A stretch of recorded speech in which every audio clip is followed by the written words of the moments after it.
दिनिया Britain गस्त सारी मालदीप रे पहुंचिले प्रधानमंत्री नरेंद्र मोदी। मालदीप रो स्वाधीनता दिवस कार्यक्रम रे हेबे मुख्य अतिथि। विमान बंदर रे भव्य स्वागत। मालदीप रो राष्ट्रपति मुइजु मोदी को स्वागत करिसंती। एही अवसर रे मालदीप रो वैदेशिक मंत्री, प्रतिरक्षा मंत्री, अर्थ मंत्री एवं गृह मंत्री उपस्थित थिले। हाथ रे त्रिरंगा धरी लोक माने मोदी को स्वागत करिसंती। चारियाडे मोदी को पोस्टर लगा जाइछि। भारत और मालदीप मध्य रे दीर्घ दिन धरी तिक्तता लागी रहिथिला।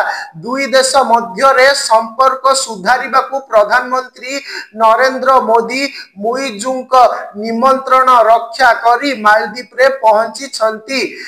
रणनैतिक दृष्टिरू एहा भारत पाई बड़ विजय बोली कुहा जाउछि, जहा कि चीन को कड़ा वार्ता देउछि।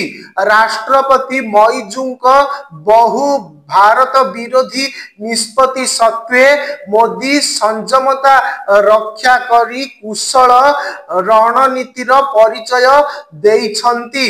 भारत तार पड़ोसी देश मालदीप सह संपर्क बिगाड़िबाकू चाहुनथिबा मोदी कहिछंती।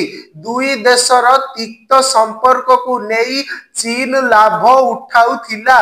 निवेश द्वारा मालदीप रे चीन तार हस्तक्षेप वृद्धि करुथिला। तेणु भू राजनैतिक दृष्टिरू भारत मालदीप सह तिक्तता चाहुनाही, कारण मालदीप भारतर सबुठु निकट सामुद्रिक पड़ोसी देश। तेणु दुई देश मध्य रे संपर्क सुधारिबाकू भारत 2024 रे मालदीप को $400 मिलियन आर्थिक सहायता प्रदान करिथिला।